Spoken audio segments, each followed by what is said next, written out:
Okay, we are now picking up with Job chapter 38. And now God is going to share some things with Job that Job needed to be aware of, as well as encouraging Job to look at things the way that God does. You know, over this book, we have seen how Job looks at the world and how Job has really been struggling with what he sees and the fact that he's struggling with his suffering and he doesn't understand why. So there's always that group of people that are always going to ask why, and they're not really going to understand it, even though they're having to deal with it. Number two, you're going to have people such as Job's friends who make assumptions, and because they make assumptions, they're ready to charge Job with sin. And God is going to make clear as he can right through here that they were wrong. Just because we think that this is the way things ought to be, that God will punish the wicked, and he will one day, eternally. But just because we think he's going to do it one day, we must also realize at the same time that that doesn't necessarily mean God is going to do it here and now. Now, sometimes God does allow us, and we have to understand that and come to grips with this, that he allows us to live with the choices that we make. And that is one thing that I think we need to be stressing to our young people and to those of us that are older, that as we make decisions, we need to get God in those decisions. We need to be praying about those decisions, and we need to be looking as much as we possibly can at what Scripture says concerning those decisions.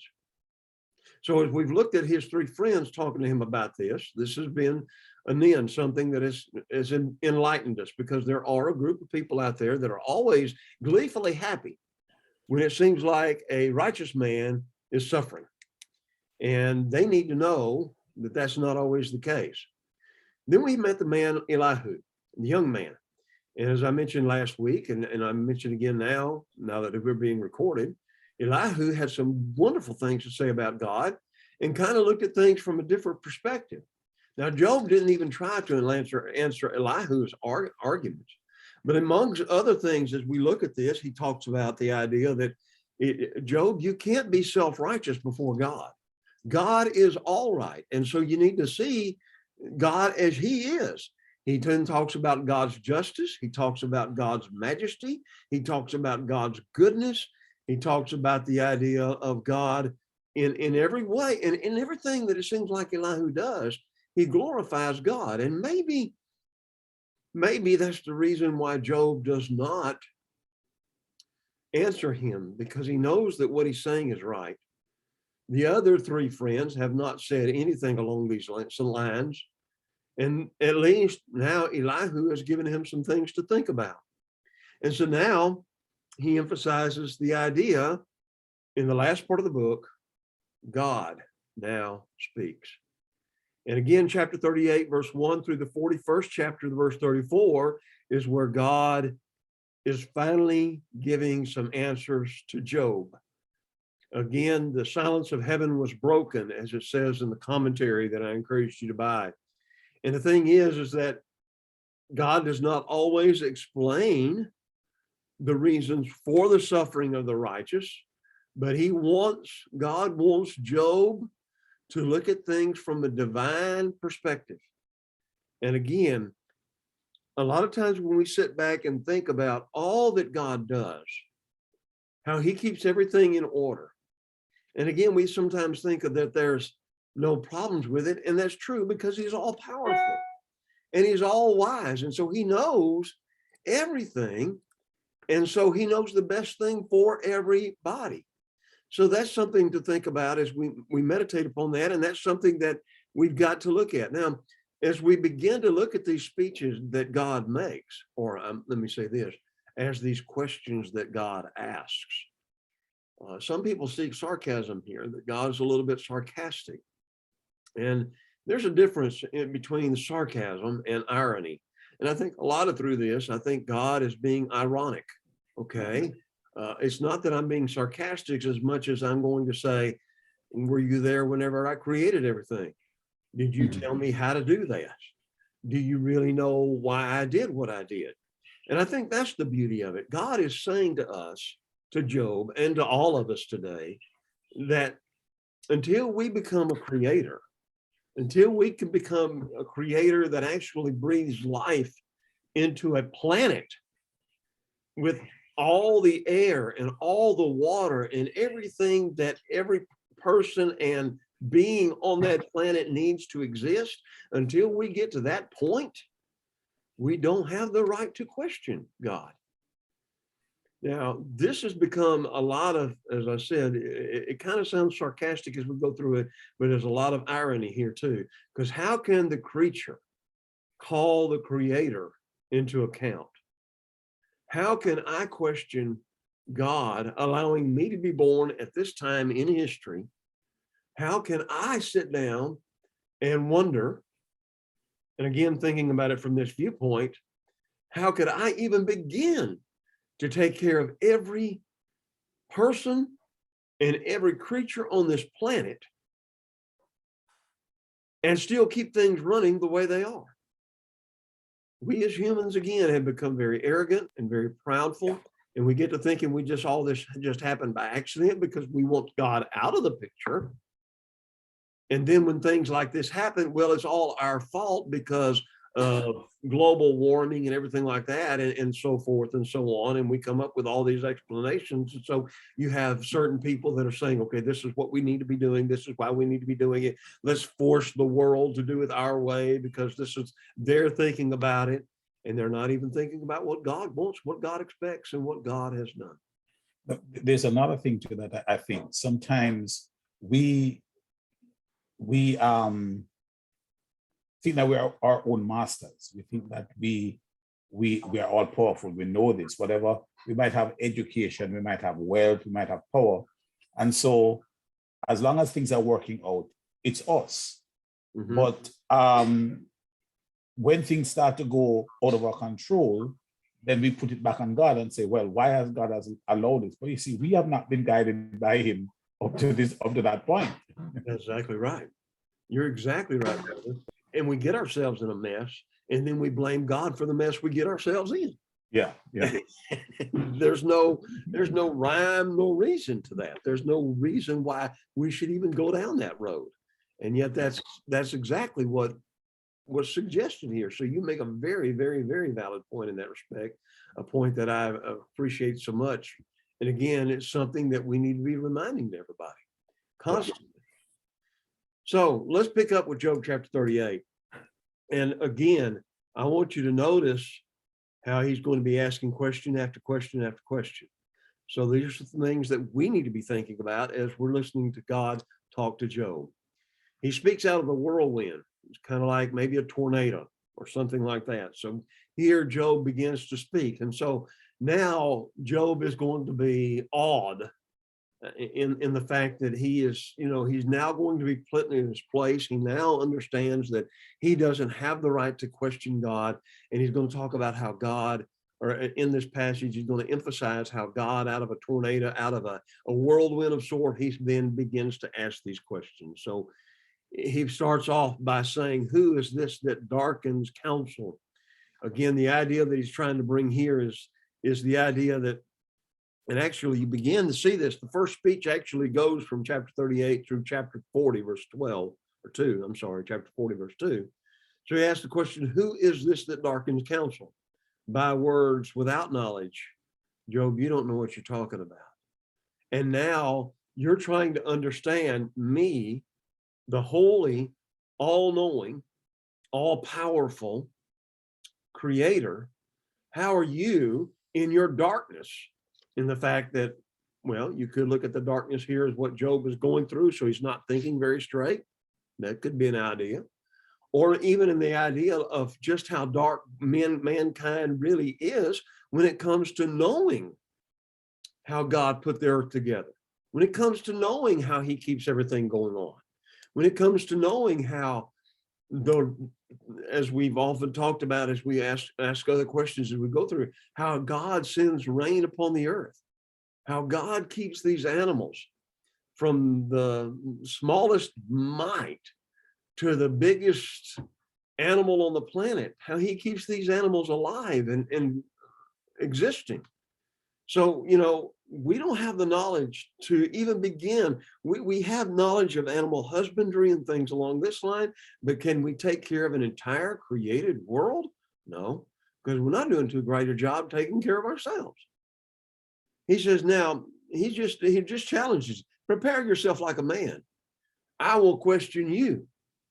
Now, all through this whole, Oh, yeah, all through this whole thing, God's been saying, God, or Job's been saying, God, I want to ask you some questions. And God's saying, okay. Once you get to the point to where you're like me, then you can ask these questions. But now you shall answer me. Where were you when I laid the foundations of the earth? Well, Job has to say, well, I wasn't nowhere there. Yeah, that's the point. Tell me, if you have understanding, who determines its measurements?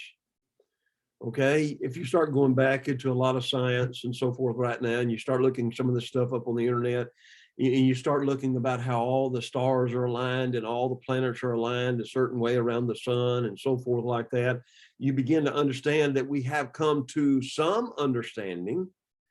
But again, we still don't understand other than gravitational pull and things along that line.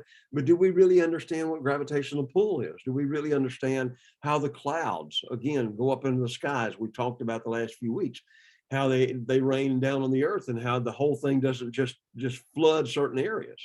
We could go into all that. He said, how big is the earth? How am I keeping you alive with all the air? You have to have water. And you have to have food.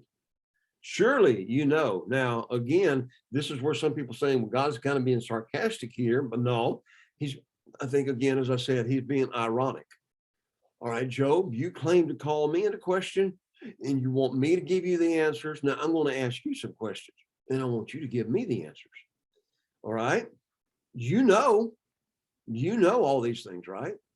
And Job obviously sitting there thinking, no, I really don't.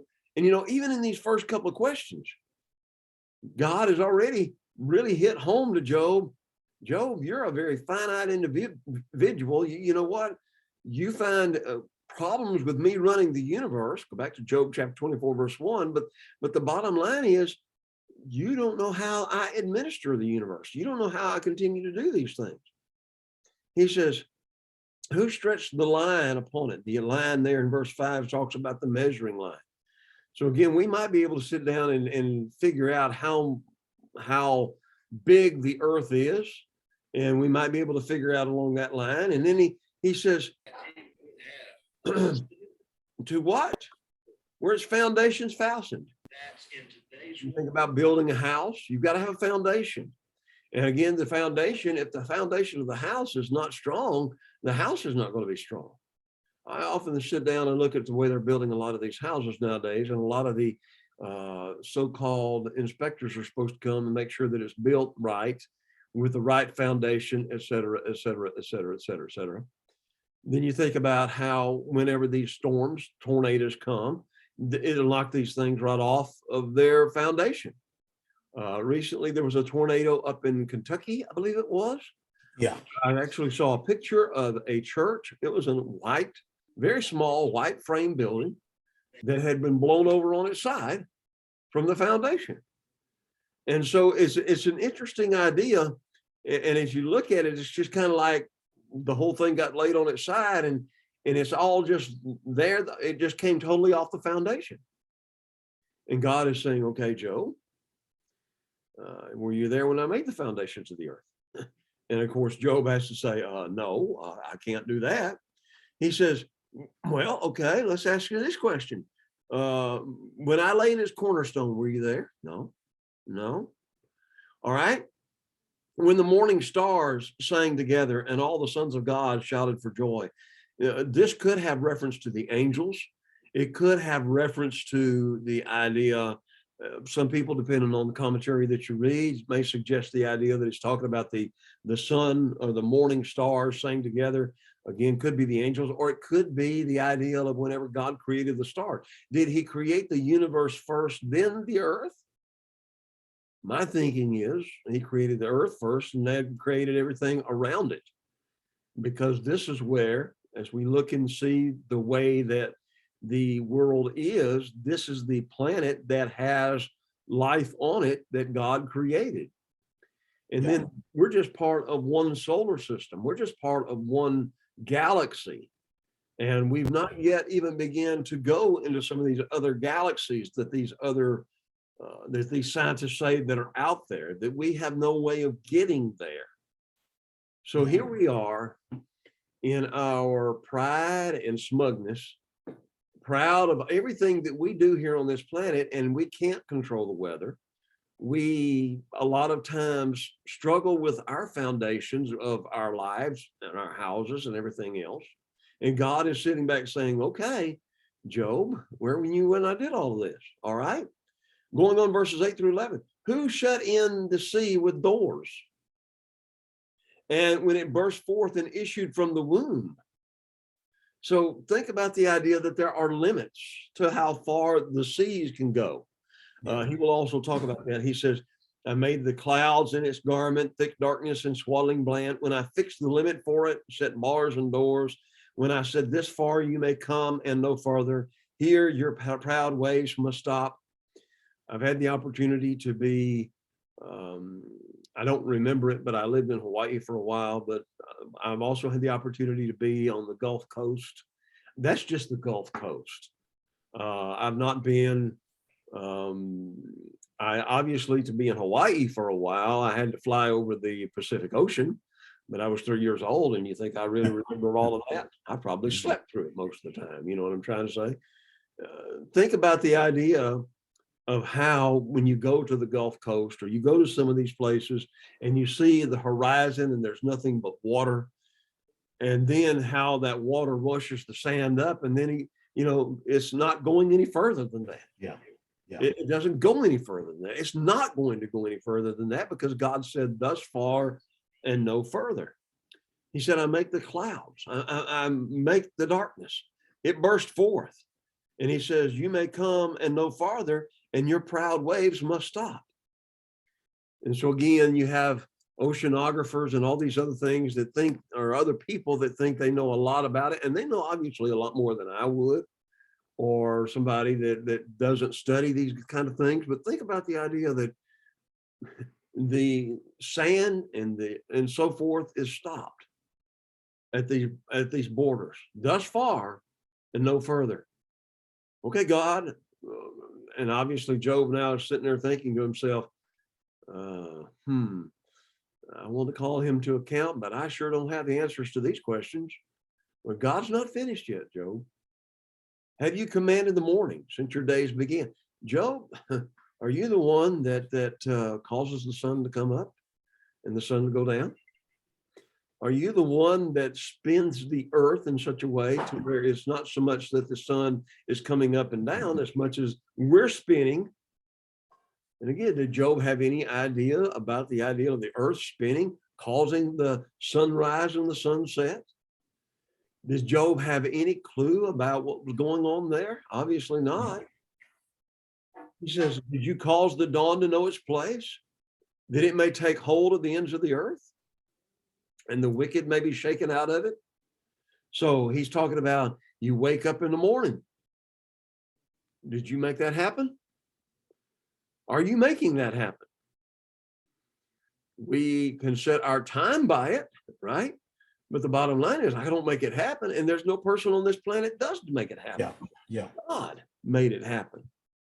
And he said the wicked are shaken out of it. He said it takes on form like clay under seal. So whenever we're in the middle of the night, you can't see things. Now, we are living in a culture and in a world today where there's a lot more lights in the world because we humans have developed lights. But in Job's day, the only light that they would have might have been the candle burning a wick made of animal flesh. That'd be all that they would have at that point in time. So they would not have understood even like what we understand today. So he says, let me ask you something. The wicked are shaken out of it. It takes on form like clay. So whenever you're up in the morning, you then begin to see everything going on, stands out like a garment. And from the wicked, their light is upheld and the upraised arm is broken. The ideal is, you know what?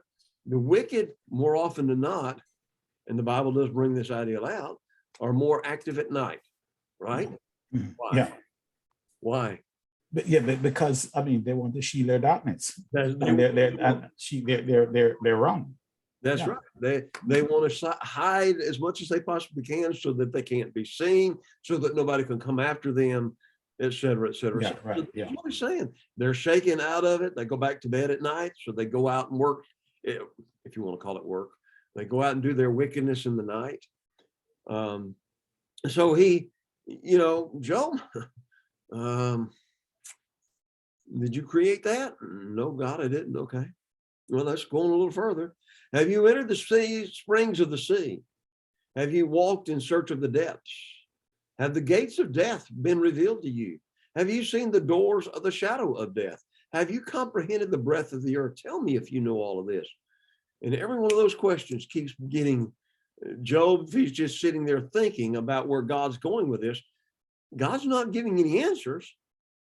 But he says, Job, whenever you answer me some of these questions, then I'll answer the questions you think I need to answer to you. So obviously there's springs of the sea, right? Then again, there's been those that have found out that there are certain areas, even in the oceans, where it's actually fresh water coming up. Now, how exactly that works out, I don't know. Yeah. God's in charge, right? There you go. Yeah. Have you walked in search of the depth? I've been told, never been down there, don't want to go, have no desire to, that the deepest part of the ocean is the Mariana Trench, which is, which supposedly is I can't even remember how many miles deep that is, to where there is no light coming through the water whatsoever. And there are still things living in this Mariana Trench that the weight of the water does not crush. Who can make something like that? Only God could do that. That's interesting. And then he asked the question, have the gates of death been revealed to you, Job? You've seen some people die. You've lost your family. You've lost your sons, your daughters. You've seen them die. Now, have they opened up? Have the gates of death been revealed to you? Do you know where they are? Do you know what happens after a man dies? Now, we've gone through the book and we do see some references through the book where they're, though he slay me, yet I will trust him. There are passages where they obviously had some sort of an idea of an afterlife. Yeah. But sorry, Joe's talking about, I know that my Redeemer lives and I'll stand, on the earth, that kind of a thing. Yeah. That's right. So obviously they had an idea of that. Obviously they knew that that was going to be there. But again, he's asking, have the gates of death. Have you seen it yet, Job? Have you seen the doors of the shadow of death? And Job, have you considered the breadth of the earth? Have you considered everything that's going on in the earth? Well, there's no way we could do that. There's no way that no human can really do that. Now, we know a lot more than Job obviously would. We know a lot more about the water cycle. We know a lot more about this. We know a lot more about this, but there's other things that we don't know. There's other things that we never will know. When you think about doctors and they're trying to help people to live, and they were making every effort, but you know what? No matter whatever effort they make, everybody's still going to die. And that's just something that they've come to grips with. And so God again is challenging. Tell me this, Job, if you know all of this. All right, Job, let's go a little further. Now, this isn't enough, but we got to go a little further. Where's the way, the dwelling of light? In the darkness, where is the dwelling of light? Now, we know again that the earth spins on its axis. So when it's dark in our side of the world, then it's light on another side of the world. But did he understand that? Obviously not. Do we feel the earth spinning under our feet? No, we don't. We go about every day without even thinking about the fact that the earth is spinning. And so he says, where is the way? In darkness. He says that you may take it to its territory, that you may know the paths to its home. So in this poetic language, God is describing sunset, sunrise, where the sun goes, et cetera, like that. And as we say it, but again, it's not so much where it goes as much as how we're spinning around. And we understand that a lot more. But again, Job didn't have a clue. One of the things that that I realize here is that it is poetic language, yes, but you see the accuracy, the scientific accuracy of scripture is just overwhelming. Amen. Amen. It is 100% accurate as they would have understood it at that time, and as it comes and plays out in our everyday lives all the time. It is. It is. And so again, he says, do you know where darkness is, that you may take it to its home? No. Do you know it because you were born then, or because the number of your days is great? Again, some people think, well, that's again sarcasm, but again, it's just God is just being ironic here. You know, it's the bottom line is that God is trying to show Job, you're finite, I am infinite. Again, I'm taking care of these animals, I'm taking care of this world, I'm taking care of all of these things in that respect. And the thing is, Job, do you really have the right to ask me questions? So again, why do we ask questions whenever we lose loved ones? We go to death, we see people die, our hearts break. We hold fast to the promises that we have in the Bible. Talks about an eternal life. But again, even though we believe it because God said it, and that's enough to settle it for us, we'd still like to peer through that curtain a little bit every once in a while, wouldn't we? So that we can figure out a little bit more about what's going on.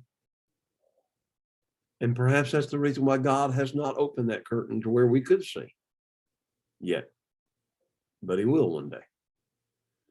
So he goes on and he says this: have you entered the treasury of snow and hail? All right, so we've been talking about rain, we've been talking about light, we've been talking about all these other things. Now, where's the snow? Of course, now we understand more about the cycle and water cycle and so forth. We know where it comes from. But again, did Job think about the idea? And this amazes me sometimes, is hail. Again, I have a rudimentary understanding of how it works. I was just sitting there thinking how back earlier in March, I drove through 2 hailstorms, and I hadn't driven through hailstorms and I don't even begin to remember when. Oh. And the amazing thing about it is how warm it was, how warm it was, and yet ice pellets are coming down in all over my windshield at that point in time. And it's coming down so hard, I'm sitting there praying, please, Lord, don't bust the windshield, because it was coming down that hard out of it all. And it's amazing. So he's saying, in essence, have you seen where I keep the snow and where I keep the hail, which I've reserved for the time of trouble, for the day of battle and war? How often through the Bible do we read about God sending hailstones and destroying people? Okay. He says, for what way is light diffused, the east wind scattered over the earth? Job, who has divided a channel for the overflowing water? As we look at the West, I've been watching a lot of cowboy movies and so forth, and I said that recently, but one of the things that impressed me is some of the visions of the West that I've never seen with my own eyes, and how there's a desert, right around Arizona and so forth, Nevada, those areas there, the mountains you could see hundreds of miles off, and then you see these channels in the earth. I think about the Mississippi River and how it was created. And I'm convinced that it was made perhaps during the time of the flood, where God needed the water to run off to the oceans. He would create the mountains at that point in time. Think about, again, looking at some of the awesome, majestic mountains in the world. And again, Job, did you do all of that? Did you cut the channel for the overflowing water when it does flood? Are you taking care of all of these things in this? Do you set up the path of the thunderbolt? Again, we have a little bit better understanding about that as well. We understand that in a storm, the molecules are going around so much to the point to where static electricity is being built up, and that it's going to, once it finds a way to ground, as we call it, then we understand a lot more about that. I've been up close and personal with lightning, and I thank God every day that I'm still here. I was sitting outside one day working out there, and I was trying to get something done. I knew the storm was coming, and I was trying to get it done as quickly as I could. And while I was sitting down there, it actually went through my right leg, and I was sitting on the ground. So it actually come through my right leg, and because I was sitting out, it came out, and you could see marks where it did so. And I remember to this day that my right leg was so numb, I couldn't get it to move. I just could not get it to move. I just crawled.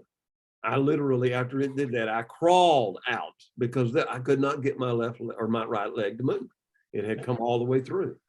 And it was 2 or 3 hours later before I got any feeling back in it. And boy, when that did, I just wished it at that point. That's an experience. Yes. Yeah.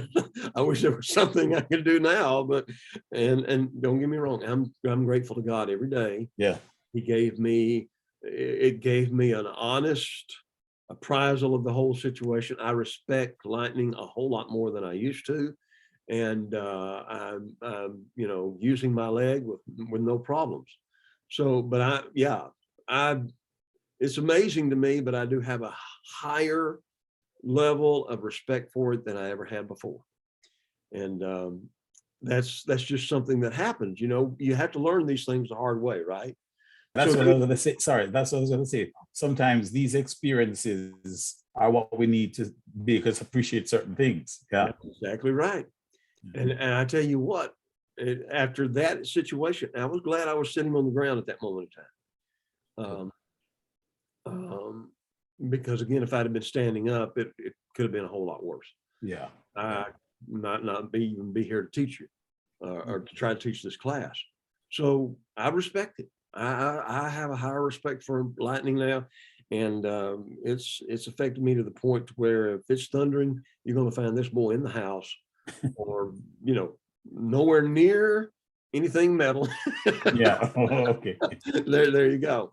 So here it is. He says, I cause it to rain on the land where there is no one. Every once in a while, obviously, he causes rain in the desert for anything to grow out there. So he said, I cause that rain. A wilderness in which there is no man, to satisfy the desolate waste and cause to spring forth the growth of tender grass. He said, has the rain a father? Who has begotten the drops of dew? Every morning, we get up and there's dewdrops on the ground. From whose womb comes the ice and the frost of heaven? Who gives it birth? Job, did you do all of that? And then he says, the waters harden like stone. The surface of the deep is frozen or imprisoned, as another word. You could translate that Hebrew word there, imprisoned. And then, now this is just beginning in verse 2 and going through here, he's just talked about what he could see here on the earth. Now he says, look, let's look up in the universe. Can you bind the cluster of the Pleiades, Orion, Mazzaroth, the Great Bear? These are stars that make up the constellations in the sky. And again, there was a house I was living in not too long ago. I could always go out, and as long as it wasn't raining, I could always tell where the Big Dipper was and all that other stuff. And it always amazed me how at different times of the year it would be in different places, but I still knew where it was. And so what's interesting is he said, so let me ask you something. As we start talking about these constellations that even they knew of at that time, he says, can you bind the cluster? Can you loose the belt of Orion? Can you bring out Mazzaroth? And Arcturus is another one of those things there that in its season. Can you guide the Great Bear with its cubs? I can't pick out all the constellations in the sky, but I can pick out some on a very clear night. And again, I'm overawed by how these things fit together, how God brings it together. And then whenever you start actually going into the study of astronomy and see how many thousands or even hundreds of thousands of miles they are away from one another, then you're just like, wow, wow, God? Yeah, yeah, that's what I do. He said, can you lift up your voice to the clouds, that an abundance of water may cover you? Can you send out lightnings and that they may go? Well, the closest we'll ever get is whenever our electricity arcs from one place to the other, and people have been killed as a result of that. Can you send out lightnings? And they say to you, here we are. Who has put wisdom in the mind? Who's given understanding to the heart? Job, let's get personal with you. Who gave you wisdom? Who gave you understanding? Can you number the clouds by wisdom? Can you pour out the bottles of heaven? When the dust hardens in the clumps and the clods cling together? Job, you're not in charge of the weather either. I've often said this. Some people would be complaining about the weather, and I've often said this. Well, at least the government isn't in charge of it. I'll leave it at that. I'm not going to argue like that. things are going, but I'm going to say this: at least the government's not in charge of that. So there you go. Then he says this. Okay, Job, can you hunt the prey for the lion? Are you going to give the lion the antelope? Are you going to work things out to where they can eat and you're going to feed them? Let's not even talk about domesticated animals such as cattle and sheep and all these things that Job would have known about. No, let's not talk about them. Let's talk about these animals out there that literally are wild. Do you hunt the prey for them? Do you satisfy the appetite of the young lions when they crouch in their dens or lurk in their lairs to lie in wait? Do you feed the ravens when its young ones cry to God and wander about for lack of food? Job, do you know the time when the wild mountain goats bear young? Can you mark when the deer gives birth? Can you number the months that they fulfill? We know that humans gestate for about 9 months, but other animals don't. Growing up on a farm, we would have maybe 1, maybe 2 calving seasons a year. When you get into hogs, pigs, you could easily have 4 or 5 litters of hogs a year. That's why pig is a little bit cheaper than beef in a lot of ways, because they can procreate and make so many more of them. Again, whenever you have a cow, it's going to have 1 calf, maybe 2, but they're not going to have a litter of 10 or 12. Again, God made them that way. So, can you give the number of months that they fulfill? Do you know the times when they bear their young? Growing up again on a farm, I knew about them when the time was ready, and I'd make sure that they would be in the barn, protected, so that no dogs or anything could get the piglets, because that was our money. That was the way we made a living. So again, as I read this, I keep thinking about those days. He said, do you know the time when they bear young? They bow down, they bring forth their young, they deliver their offspring. And he said, their young ones are healthy, they grow strong with grain, they depart and do not return to them. So the young ones grow up and they may get carried away, they may be sold or something like that, and they don't come back. The deer, out in the field, out in the wild, and they have babies, and fawns, and again, those fawns grow up, they leave, they don't come back.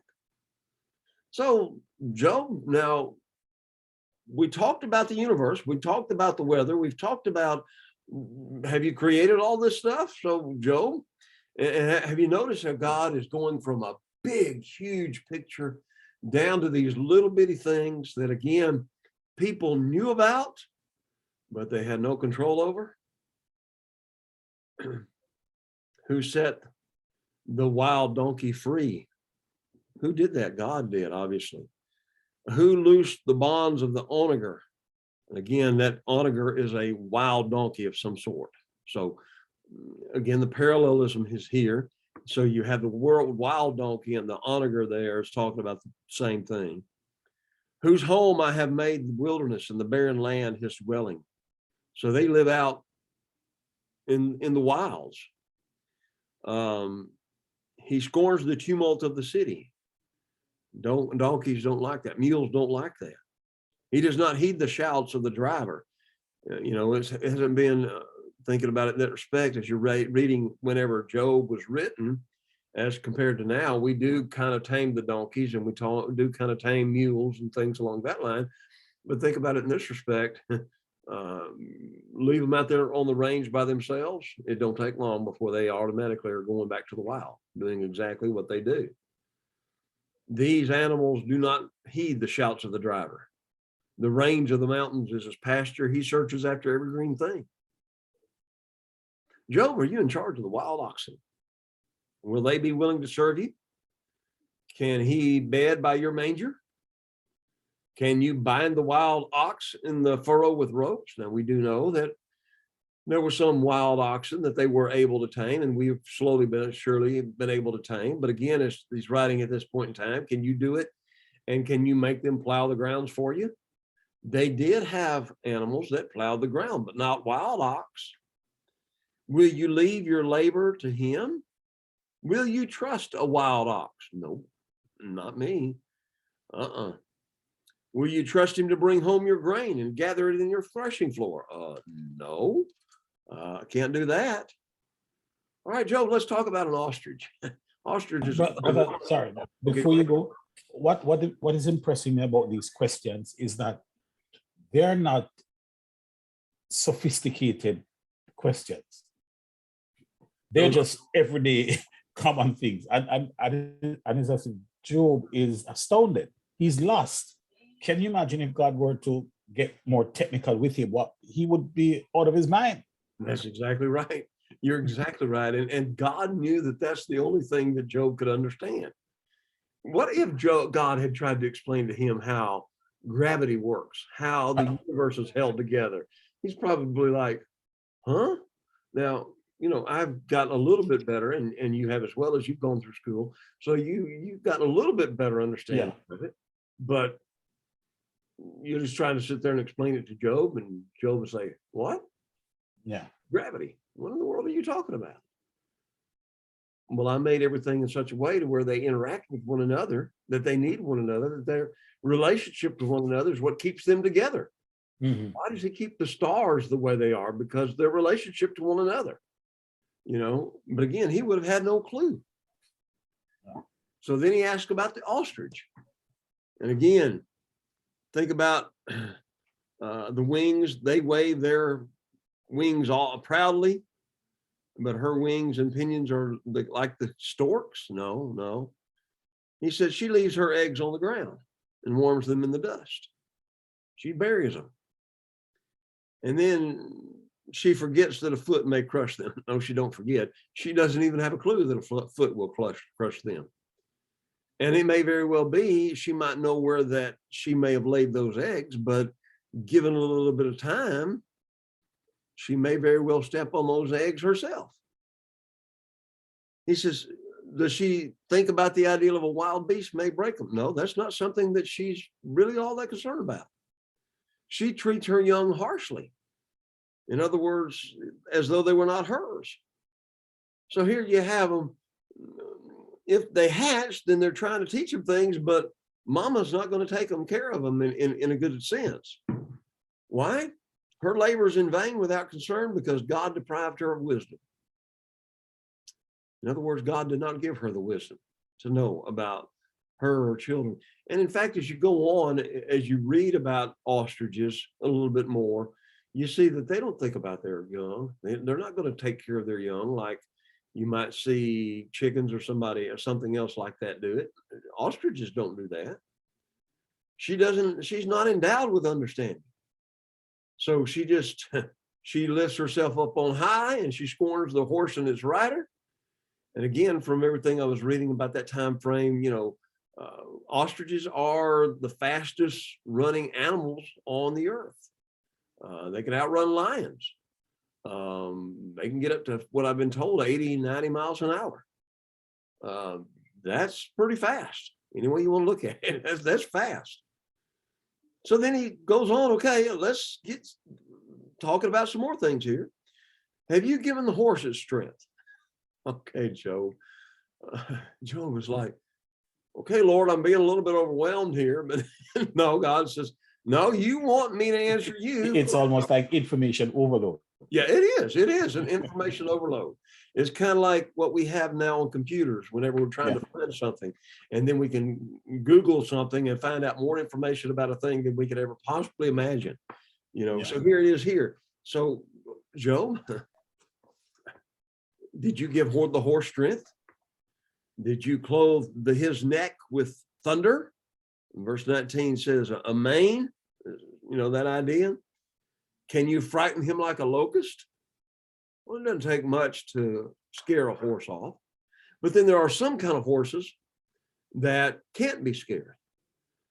Those are the horses that would be used to go into battle, to fight, to, the cavalry that we often think about as in our culture and our so forth. But you think about during the time of the Romans where they would have their chariots with the horses hooked up to the battles or to the chariots, and they would go into battle then. And as you even look at this, he's going to talk about this in just a few moments. He says, can you frighten him like a locust? No. His majestic snorting strikes terror. He paws in the valley and rejoices in his strength. You can just picture this now.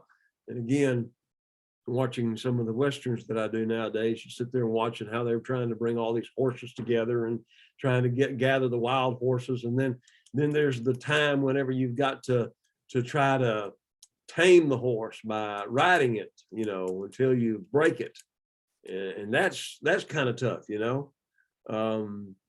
He gallops into the clash of arms and he mocks at fear. He's not frightened. He does not turn back from the sword. Why? Those horses have been trained that way. Those horses are pawing at the ground. They're ready to do it. He mocks at fear. He is not frightened. He does not turn back from the sword. The quiver rattles against him. So think about, again, the Indians as we're thinking about it in our thing. But again, go back to the Romans, go back to the Greeks, go back to all these others that use this, the Babylonians, the quiver rattles against him, the glittering spear and javelin. He's not afraid. He's going to go in the middle of the battle. He devours the distance with fierceness and rage. And nor does he come to a halt because the trumpet has sounded. No, he said, at the blast of the trumpet, he says, aha, he smells the battle from afar and the thunder of captains and shouting. Wow. These animals. And again, we can tame them up to a certain point, but at another point, you can't. You can break a horse. You can get that horse to do certain things for you.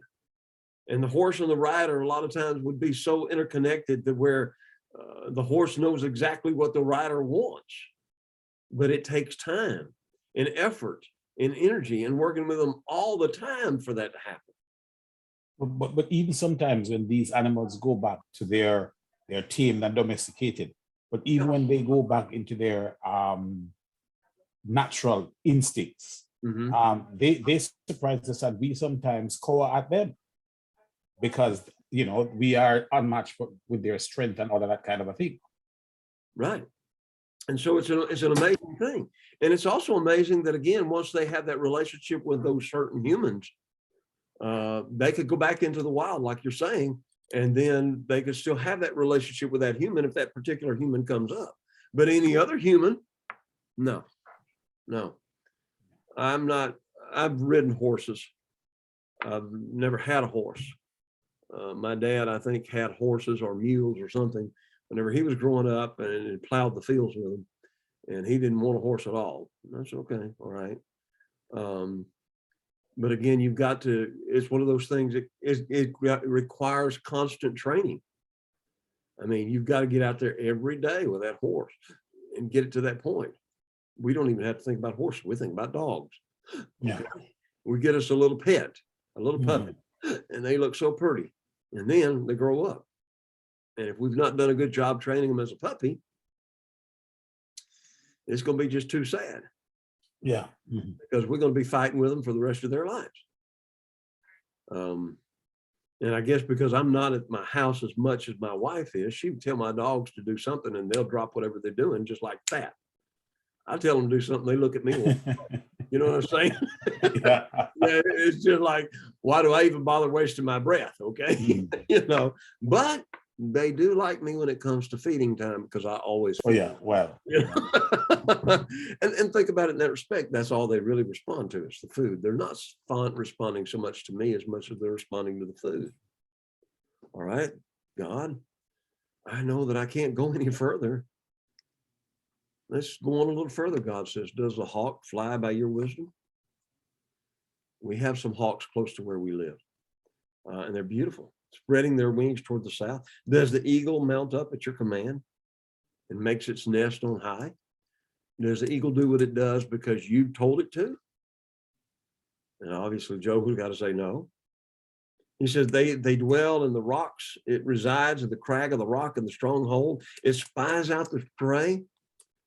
We talk about the eagle eye and how far it can see. Little bitty rabbits, little bitty things like that come down and get something to eat for their young. Its young ones suck up blood, and where the slain are, there it is. And then verse 40, or chapter 40, moreover, the Lord answered Job, shall the one who contends with the Almighty correct him?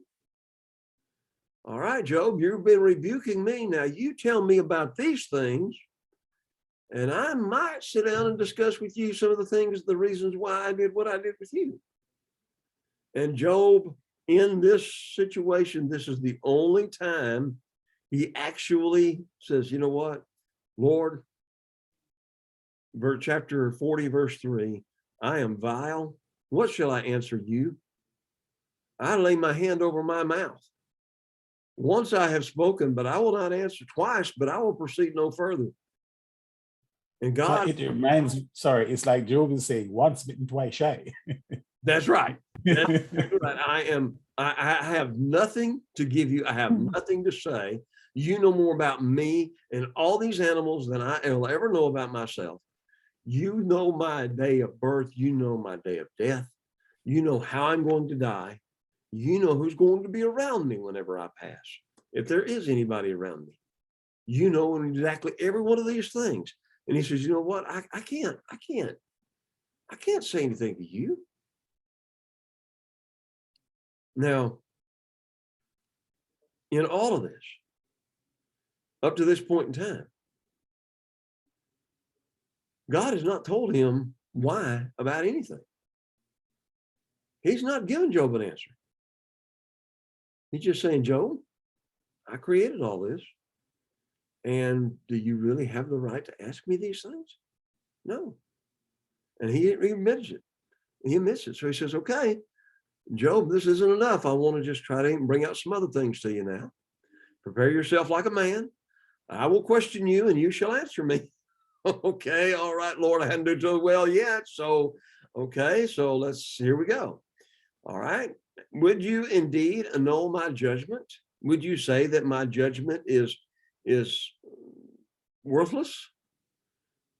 Would you condemn me that you may be justified? You've been saying all along that you are righteous. And as he comes to the end of the book, he's actually going to say that Job did say what was right about God. So he says, would you condemn me that you may be justified? All right, Job, let's talk about this again. Do you have an arm like God? All right, when we think about the arm, we think about the hands at the end of the arm, and we think about all the strength in the arm. And a lot of times as king, all the king would have to do was just stretch out his arm, and somebody could either be put to death or mercy could be shown to somebody. He doesn't even Yeah. have to say anything. All he has to do is just stretch out his arm. And so he says, do you have an arm like me that you could do that? Can you thunder with a voice like his? Again, thinking about those lightning strikes and then the thunder that does afterwards. I've always loved thunder and lightning. Like I said, told you earlier, it happened. I always loved it. I still respect it, but I like to be inside when I'm hearing it. Yeah. What I'm trying to say. That's it. Yep.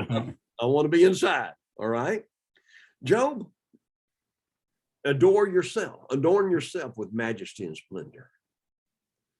We talk a lot in the Bible. The Bible says a lot about the glory of God, and how man could not come into God's presence or he would be killed immediately. And he says, okay, you adorn yourself with majesty and splendor. The only way the kings could do it at that point in time is if they put on certain regal robes or wore certain gold headdresses or something like that. That's the only way that they could possibly array themselves to majesty and splendor, but it's nothing compared to what God has. He said, array yourself with glory and beauty. You know what? I can't make myself more beautiful. I can't. All right. I may go through and I read about these people. I never do understand why, but I read about these people going through surgery and all this other stuff to make themselves more beautiful or whatever. Again, 20, 30, 40 years from now, they're still going to be older. Yeah. And perhaps worse. Yeah. And the skin's going to be sagging and all this other stuff that they were so beautiful to begin with, but now what? No, that's just the way it is. I can't envision what God looks like, but God is eternal. So he looks like he did from the day he created the heavens and the earth until now. And the bottom line is nothing has changed about God, but we change all the time. And so he's just saying, put on your glory and beauty. Job's like, okay. Disperse the rage of your wrath. Job, you may have been angry through all of this. Okay, disperse your rage. Take it out on whomever you want to. Look on everyone who is proud and humble him.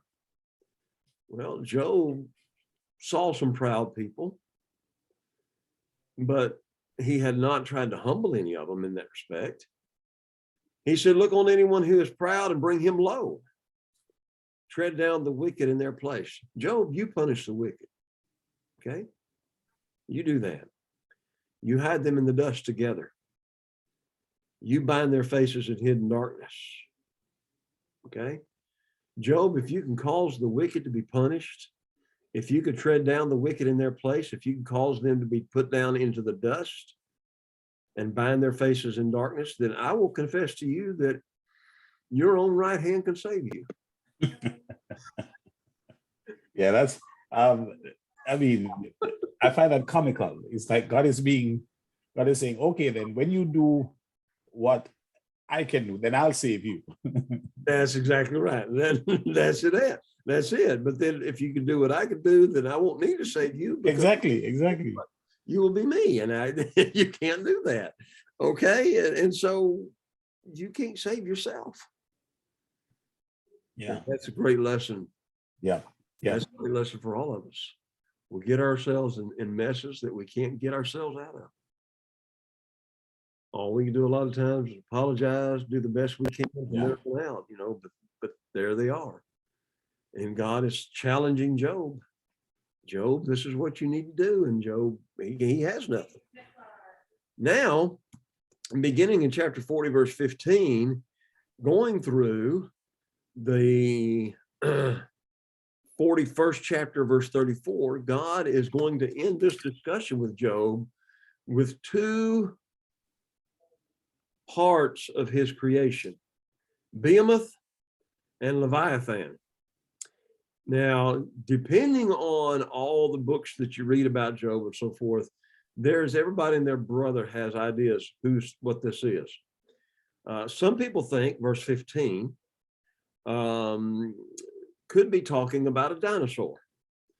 Now, I'm not going to rule that totally out 100%, because we don't know, again, whenever this book was written.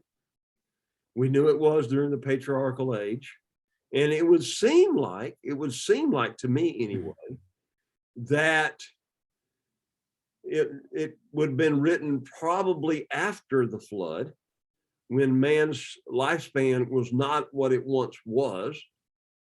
So I have some problems with it being a dinosaur, but there are some people that, as you look at this description, they describe that. Now, as we look at that for just a moment, did God create the dinosaurs along with human beings? And there seems to be like, yes, there was that situation going on. We do know that the dinosaurs all died off. So some people automatically assume that by the description found here in Job, it is talking about a dinosaur. Others simply say it's nothing more than a hippopotamus. Okay, but there are some things about this that just doesn't fit, to me, a hippopotamus. But you know what I'm trying to say there. So it's left up in the air. And the same thing with Leviathan. Leviathan is some sort of a sea creature, so it could have been something like a plesiosaur or something, that we, again, being an oceanic dinosaur, you might say. So most folks, on the other hand, will look at verse 41 and think he's talking about a crocodile. All right. So I'm not going to argue. It's not a matter of faith one way or another. It's because, but I think we do begin to see some of the reasons why some people are going this way. So let's look at the description of the behemoth. He said, I made along with you. So at the same time I made man, I made these animals. Go back again to Genesis chapters 1, and you see that there were 6 days when he created the heavens and the earth and everything that was in them and all the animals, and then he created man, the epitome of his creation. So he said, he eats grass like an ox. His strength is in his hips, and his power is in his stomach muscles. He moves his tail like a cedar. Now that doesn't suggest a hippopotamus to me. Yeah, because of the fact that hippopotamus tails are nothing like that. That's just it. But he moves his tail like a cedar. The sinews of his thighs are tightly knit. His bones are like beams of bronze. Notice the strength that it's just here. The power muscles, the hips, his ribs are like bars of iron. He is first of the ways of God. Only he who made him can bring near his sword. Only God can cause these animals to die. Surely the mountains yield food for him, and all the beasts of the fields play there. He lies under the lotus trees in a covert of reeds and marsh. Now, this may be where they're getting the idea of a hippopotamus, but again, the lotus trees cover him with their shade. The river may rage, but he's not disturbed. He is confident, though the Jordan gushes into his mouth. He takes it in his eyes, or one pierces his nose with a snare. So I could see the hippopotamus, except for that one description of the tail in verse 17. I could also see it fitting a lot of different dinosaurs that would be living near the water. This also would suggest that if this is the case, whoever wrote the book of Job may very well have been describing pre-flood situation. After the flood, it seems like, again, all of the dinosaurs are wiped out, and we just have these other animals in that respect. What are your thoughts about it? Well, I think I would go with the dinosaurs, because I think that there is evidence to suggest that the dinosaurs were around at the time of man. I don't see it as a hippopotamus. I don't. I think it's more like dinosaurs. I think that, to me, this would give us a time as to when the book was written. Right. And I think whoever wrote it is looking. I think he's looking pre-flood. Right. I think. Yeah. I don't think that it's a hippopotamus at all. No. Right. And I even think as you continue to look down through this next thing he describes, I think again it would fit the idea. So I've kind of leaned a lot toward it. But if you're reading the commentary on it, on the book of Job, if you've read through the commentary, he does think it's a hippopotamus and a crocodile. So just, just throw it out there. I think it does need to be looked at. I don't know that we're going to know. Yeah. In my Bible, on chapter 41, when he begins to describe the Leviathan, he says it's a large sea creature, but the exact identity is unknown. Okay, that's a good comment. Yes, that's it. You're using ESV. Yeah, Yeah, that's what my ESV says. yeah. So yeah, so it's a large sea creature, but I don't know what it is. Yeah. Okay, But they know it's a sea creature. there you go. There you go. So can you snare his tongue? Can you draw him out with a hook or snare his tongue with a line which you lower? So obviously they knew about fishing then, right? Yeah. There you go. That's something to be said there. He says, can you put a reed through his nose and pierce his jaw with a hook? So maybe that's where they get a little bit of something like that for the idea that whenever you think about people that wrestle alligators and crocodiles, which God makes people for different things. This boy here is never going to try trying to wrestle with no crocodile or nothing. No, God gave me a whole lot better sense than that. And as long as that crocodile's where he's going to be, I'm going to be where I am. We're going to be happy. You know what I'm trying to say? Yeah, I think we're happy miles apart. There you go, brother. Yeah, we're happy miles apart. That's right. That's right. So will this Leviathan make any supplications to you? Would he speak softly to you? Again, I don't think that the crocodile speaks softly, but anyway. Will he make a covenant with you? Will you take him as a servant forever? Will you play with him as a bird? Okay, I think as I read this again, I have to keep reminding myself that God is not sarcastic. There is irony in all of this, though. It's kind of like, Job, what about this? Will you leash him for your maidens? Will you play with him as with a bird? Will your companions make a banquet of him? Will they apportion him among the merchants? Can you fill his skin with harpoons or his head with fishing spears? Lay your hands on him. Remember the battle. You won't do it again. You'll never do it again. That's it, Any hope of overcoming him is false. Shall one not be overwhelmed at the sight of him? No one is so fierce that he would dare stir him up. Who then is able to stand against me? Who has preceded me that I should pay him? Everything under heaven is mine. So again, I'm with you on this second one. Definitely, it seems like a being of some sort that you can't wrestle, that you're not going to be able to win if you try.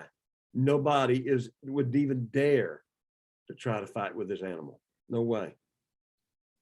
So he says, verse 12, I will not conceal or hide his limbs or keep silent about him, his mighty power, his graceful proportions. Who can remove his outer coat?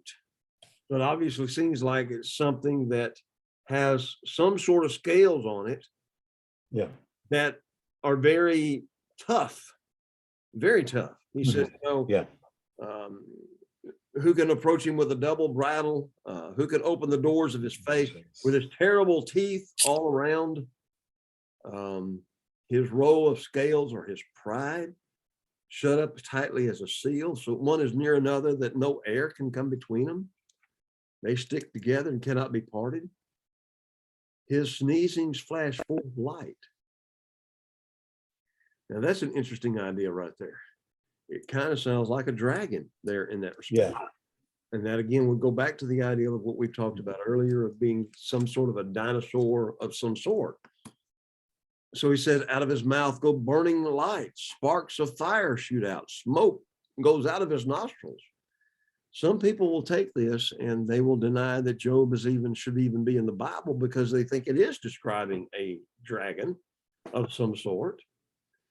But think about it in this respect as well. There are many, many, many myths and fables where men go out to fight dragons.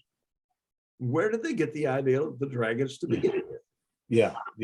And the only thing I can explain is, someplace like this, or maybe even from the Bible itself, where they're sitting there thinking, okay, obviously it is describing this of some sort. So let's make these heroes defeat these animals, whatever kind of animals that they are. So I could see what they're trying to say in that respect. But again, we're not 100% sure what animals, what dinosaurs for that matter, could even be described like something like that. I don't know. I don't know. I've read a lot of different ones, a lot of different ideas. I think Apologetics Press does make the argument that these were dinosaurs, and I think they may give a couple of possibilities as to what they were. But again, that's guesswork. That's just pure guesswork. So you have fire coming out of his breath kindled coals, flame goes out of his mouth, strength dwells in his neck, sorrow dances before him, the folds of his flesh are joined, they are firm on him and cannot be moved. His heart is as hard as stone, hard as the lower millstone. When he raises himself up, the mighty are afraid. Because of his crashings, they are beside themselves. And though the sword reaches him, it cannot avail, nor does the spear, the dart, or the javelin. It's kind of like he has this coat of armor on. Nothing they throw at him is going to be able to get in there. Bronze, it's like rotten wood. It just collapses in front of him. So the arrow cannot make him flee. Sling stones become like stubble. Darts are regarded as straw. He laughs at the threat of javelins. His undersides are like sharp potsherds. He spreads pointed marks in the mire. He makes the deep boil like a pot, makes the sea like a pot of ointment. He leaves a shining wake behind him, and one would think the deep had white hair. On earth, there's nothing like him, which is made without fear. He beholds every high thing. He is king over all the children of pride. What a description. Yeah. And again, what can even begin to possibly come into our mind as to what that is? I don't even have a clue. I know this, as you're reading through this and you read through that last section, Job is like, God, I have no answers. I can't. I put my hand over my mouth. That's exactly right. I know you can do everything. I know it, Job says. No purpose of yours can be withheld from you. God, your will be done. If you will it, it's going to be done.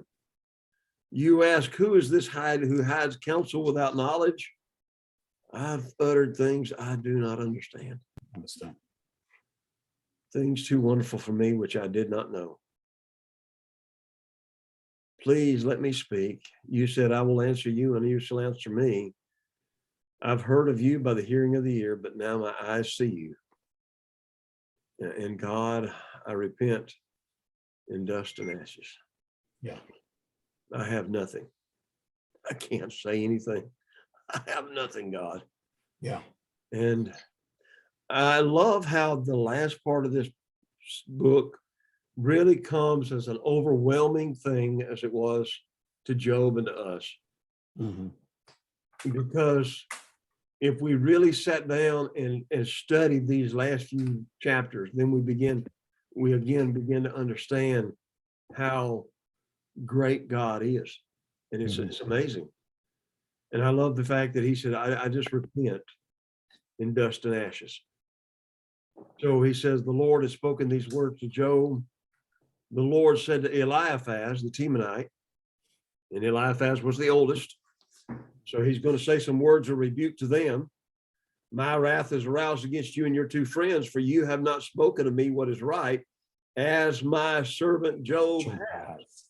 Now, to me, that's a very important passage all through this book. If we had this passage there through the rest of the book, then we'll know that everything that Job has said about God is right. Yeah. And so therefore we have to then look at things not from the viewpoint of God's punishment, but God's mercy, grace, love, Yeah. and passionate power. And so again, he has spoken what is right. So you take 7 bulls, 7 rams, go to my servant Job. And so now Job is going to serve as a priest. Yeah. To expiate the sins of his friends. He says, and offer up for yourselves burnt offerings. And and my servant Job shall pray for you. I love that. Yeah. Yeah. Now, this for me is irony, because they are saying that Job is a sinful person, he's evil, he's wicked, and they are pretending to be self-righteous and good. But now God is saying, you are the ones that needs to be prayed for. And in fact, the same man that you are saying is wicked and sinful and ungodly, he is the one that is going to, he's the one that you need. That's right. Yeah, I love this. I love this about the book. Yeah. I love this too. These last few chapters, the discussions that God had and all, it just brings so much faith back to my heart and helps me to realize, look, I don't have all the answers, but I do know the one who has. Yeah. He's got them. Amen. Amen. He don't have to tell me. I don't expect him to tell me. But as long as my faith and trust is in him, that's all that matters. Yeah.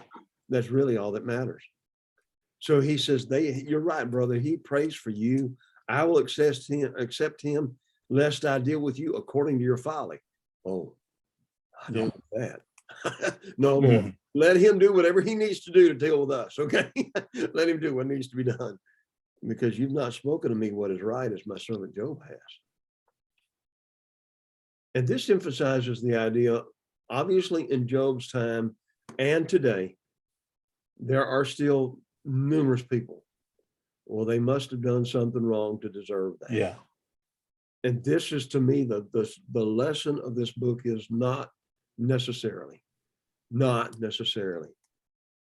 So Eliphaz, Bildad, Zophar went and did as the Lord commanded, for the Lord had accepted or lifted up the face of Job. Yeah. He was down and now his face is lifted up. And the Lord restored Job's losses. Again, this idea here in verse 10 is he turned the captivity of Job, or what Job was captured. Okay, you remember back in the first 2 chapters, they took all of his animals. Yeah. Took all of his sheep, his goats, and everything like that. So he restored Job's losses when he prayed for his friends. The Lord gave Job twice as much as he had before. Then all his brothers, his sisters. Now, this is the first situation I read where he had brothers and sisters. Sisters, yeah. This is interesting. Now, where were they in all this controversy? Yeah. So that's another interesting discussion. If this was during the patriarchal age, they would have been around him somewhere, but they are never mentioned in the entire book. Yeah. So they came to him and ate food with him in his house. They consoled him and comforted him for all the adversity that the Lord had brought upon him. A lot of times we want to blame Satan for all of this, but the Bible specifically mentions that the Lord brought all this on him. Mm-hmm. And maybe that's, again, the biggest struggle that we're having. We sometimes try to make Satan the scapegoat, but we've got to remember chapters 1 and 2. And here specifically, it says the Lord had brought this upon him. Yeah. So how does that fit into our thinking about God? The only thing I could come up with is God did allow Satan to do this because he wanted to see what Job was made of. Now, that's kind of an iffy thing too, because God already knew Job's heart. He knew the kind of man he was. Was Job an actual object lesson to everybody else? I think that might fit in more with what we're talking about than anything else, because as Job remained faithful in his problems, he's teaching us that we can remain faithful in ours. It reminds me of what Paul says in Timothy, that he was the chief of sinners, mm-hmm. But the fact that God could redeem him as a chief of sinners Mhm. He says it's a pattern, it's an example of what God can do for you. And I think for me, what happens here in Job is the fact that God is allowing these things to happen to Job to teach us some things about ourselves. I feel, That's you right. know, that we must recognize that we are not all that we must. In fact, a lot of times, as I've said, we have created God in our own image. Right. So some things that God does, we can't reconcile because we don't conceive and don't think that that's what God is supposed to be, because we have made the God in our heads, which is sometimes completely what He has revealed Himself to be. Right. Yeah, yeah, And that's what we need, because if we make a God in our image, that God will always fail us. yeah,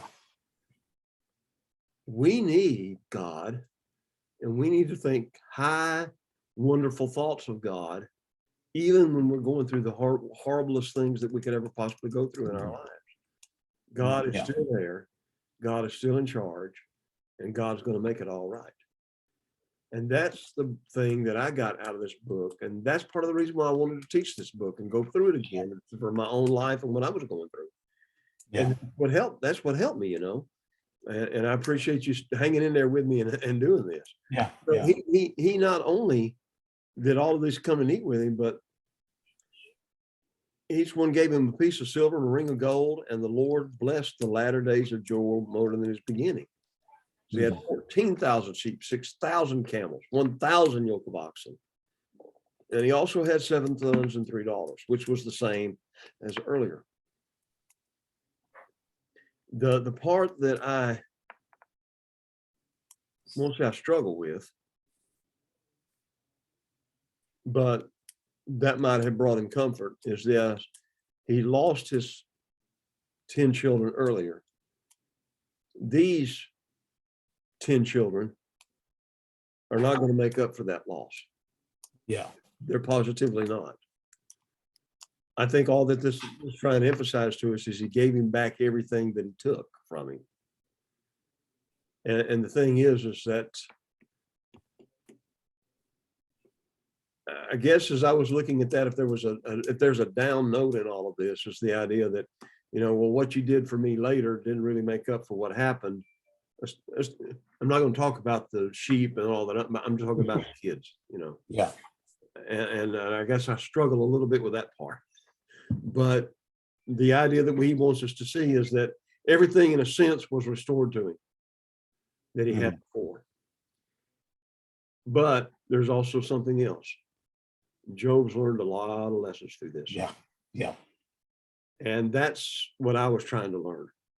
That's what I was trying to learn. He called the name of his first Jemima, the name of the second. Notice the 3 daughters. He names the names of the daughters, but he doesn't name the names of the boys. Yeah. Yeah. Jemima, the son Keziah, or the second daughter Keziah, and the name of the third Karen Hapuk. In all the land were found no women so beautiful as the daughters of Job. And their father gave them an inheritance among their brothers, which was unheard of. Yeah. Because again, this would always go down to the oldest male. Yeah. So this is interesting as well. And Job, after this, lived 140 years, which again emphasizes to me that it was during the time of the patriarchs, because that's when they lived the longest.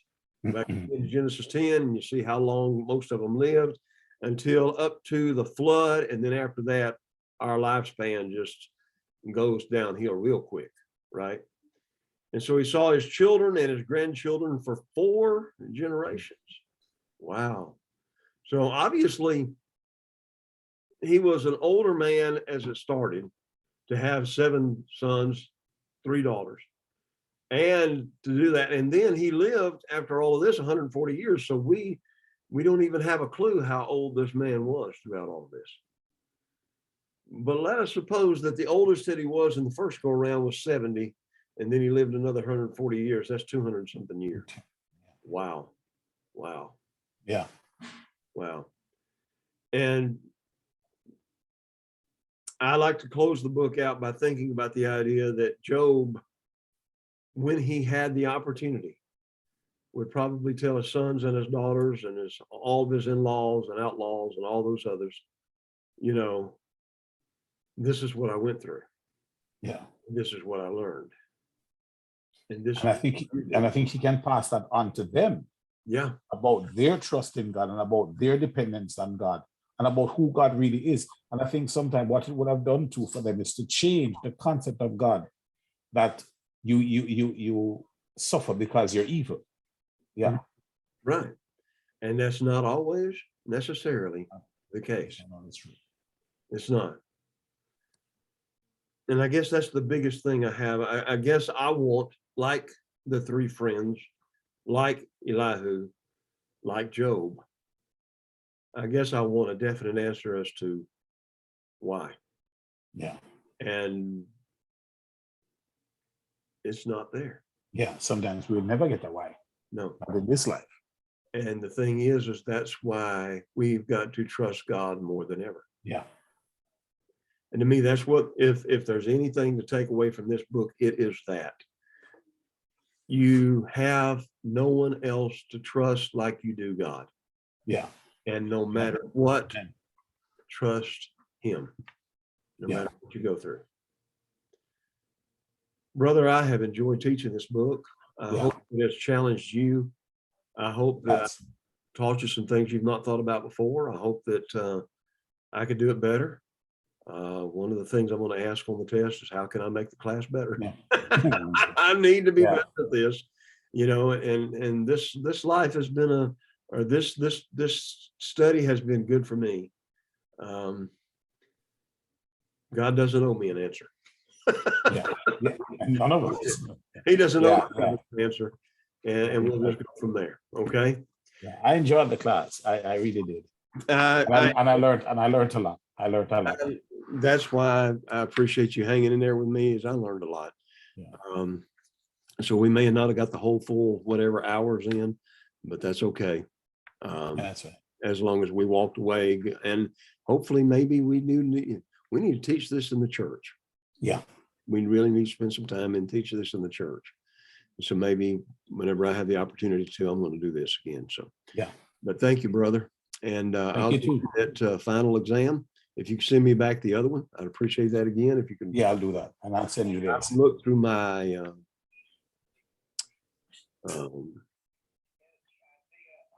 mailbox. Yeah. I've looked through it. I think I have it. I'll send it to you again. Okay. Send it back to me, and I'll send you the other one real quick, and we'll just go from there. Okay. Okay, yes, Thank brother. you, All right. Thank you very much. I enjoyed it. all your encouragement, and I just hope we get to spend more time together, because Yes. yes, I really Okay. appreciate you. Yeah. Same here. All Come right. on. Thank you much. All right, bro. Take care. Bye-bye.